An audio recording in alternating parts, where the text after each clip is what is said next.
ولا تصعر خدك للناس ولا تمش في الارض مرحا، اور زمین میں اتراتے ہوئے نہ چلو، اکڑ کر چلنا، اترا کر چلنا۔ مرح جو ہے وہ فرح سے آگے ہے۔ فرح کہتے ہیں خوشی سے آپے میں نہ سمانا، وہ تو خوشی سے آپے سے باہر ہو گیا، یا وہ نہیں سما رہا تھا، وہ کوئی اور لفظ میرے ذہن میں نہیں آ رہا اس وقت۔ تو یہ جو اس فرح سے آگے مرح ہے، اس میں یہ ہے کہ انسان اترا کر اپنی بڑائی، اپنی خوبی کا اظہار بھی کرتا ہے۔ ولا تمش فی الارض مرحا۔ اب آپ دیکھیں گے کہ یہ مضامین جو ہے قرآن مجید میں ان کی اہمیت کا اندازہ اس سے ہوگا۔ سورہ بنی اسرائیل کے چوتھے رکوع میں بھی آئے ہیں، ولا تمش فی الارض مرحا، زمین میں اکڑ کر مت چلو، یہ وہاں بھی آیا ہے۔ اسی طریقے سے اور دوسرے مقامات پر سورہ الفرقان کے آخری رکوع میں بھی آیا ہے، وعباد الرحمن الذین یمشون علی الارض ہونا، اللہ کے نیک بندے تو وہ ہیں جو زمین پر چلتے ہیں تو آہستگی کے ساتھ چلتے ہیں، وہ زور سے قدم مار کر نہیں چلتے، گردن اکڑ کر نہیں چلتے، گردن اکڑا کر نہیں چلتے، اور گردن بھی اکڑی ہوئی ہو اور سر کے اوپر ایک جو ہے شافہ، اس کا ترا بھی جو ہے وہ بڑا اونچا کر لیا گیا، تو اس سے کیا ہوتا ہے؟ انک لن تخرق الارض ولن تبلغ الجبال طولا، تم کتنے ہی زور سے پاؤں مار کر چلو گے ہماری زمین کو پھاڑ نہیں سکتے، اور کتنی ہی گردن اکڑا لو اور کتنا ہی ترا چڑھا لو، پہاڑوں کی بلندی تک تو نہیں پہنچ سکتے۔ تو یہ در حقیقت مضمون بہت اہم ہے، متعدد مقامات پر آیا ہے، اور سورۃ الفرقان کا جو آخری رکوع ہے وہ تو ہمارے منتخب نصاب میں ہے، اور وہ تفصیل سے ہم پڑھیں گے۔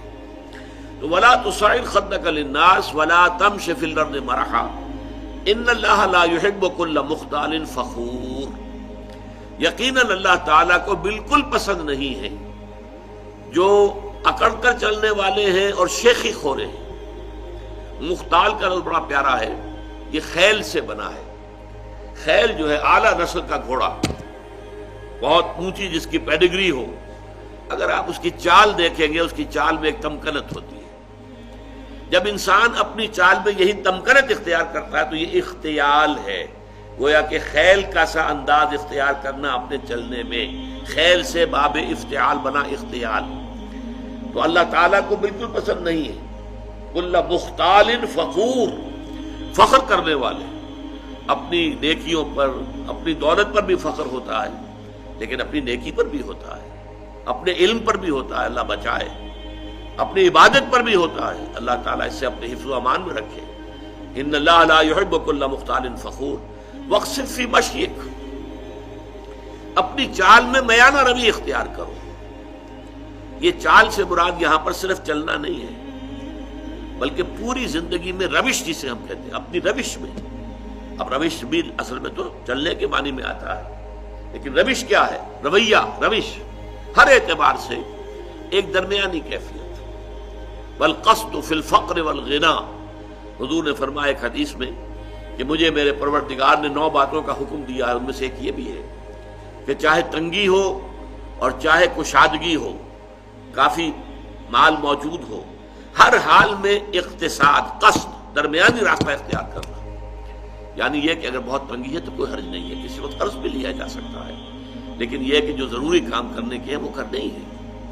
اور اگر زیادہ دولت آ گئی ہے تو بہت زیادہ کھل کھیلنے کی ضرورت نہیں ہے، اس میں بھی یہ ہے کہ محتاط انسان جو ہے وہ خرچ کرے، صحیح جگہ پر خرچ کرے۔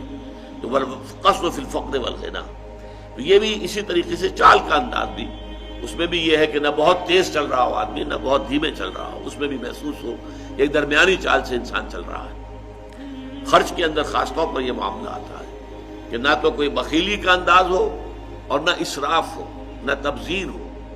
اسراف سے تبذیر اور زیادہ بری شے ہے۔ اسراف تو یہ ہے کہ آپ حقیقت میں جس شے کی ضرورت ہے اس پر ضرورت سے زیادہ خرچ کریں، یہ اسراف ہے۔ کھانا آپ کی ضرورت ہے، وہ ایک سالن روٹی سے بھی گزارا ہو سکتا ہے، کئی ڈشز، کئی کھانے، یہ اسراف ہے۔ اس کو حضور نے منع کیا، ناپسند کیا، سختی سے ناپسند کیا۔ بلکہ آپ نے فرمایا کہ اگر روٹی میں گھی لگا ہوا ہو تو پھر سالن کی بھی ضرورت نہیں، کیونکہ اس کا سالن اس کے اندر موجود ہے، گھی جو اس میں لگا ہوا وہ کافی ہے۔ آپ اس کو حلق سے اتارنے کے لیے بڑی آسانی کے ساتھ نرم ہو جاتی ہے روٹی، سالن کی ضرورت یہی ہوتی ہے۔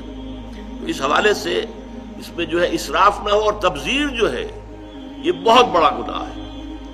نمود و نمائش کے لیے، دکھاوے کے لیے، اپنی دولت کا اظہار کرنے کے لیے، اور مال خرچ کرنا جہاں کوئی ضرورت نہیں۔ بچی کی شادی ہے تو کوٹھی پوری بقعہ نور بنی ہوئی ہے، بجلی خرچ ہو رہی ہے، یہ ہو رہا ہے، اس کے پر کتنا خرچ ہو رہا ہے، کائے کے لیے؟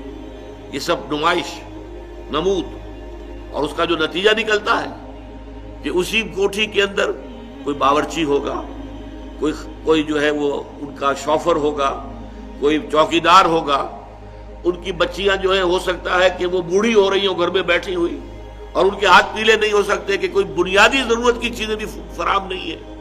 ان کے دلوں میں محبت پیدا ہوگی سیٹھ صاحب کے لیے، یا یہ کہ نفرت پیدا ہوگی، نفرت اور غصہ۔ اسی لیے پھر جب کے زمانے میں سرخ جھنڈے بہت لاہور کی سڑکوں پہ نظر آئے تھے تو دولت مند لوگوں کو بڑا خوف ہو گیا تھا کہ یہ لوگ جو ہے یہ ہمارے پیٹ چاک کریں گے، ہمارے پیٹ پھاڑیں گے۔ یہ نفرتیں پیدا ہوتی ہیں، اسی لیے کہا گیا ان المبذرین کانوا اخوان الشیاطین۔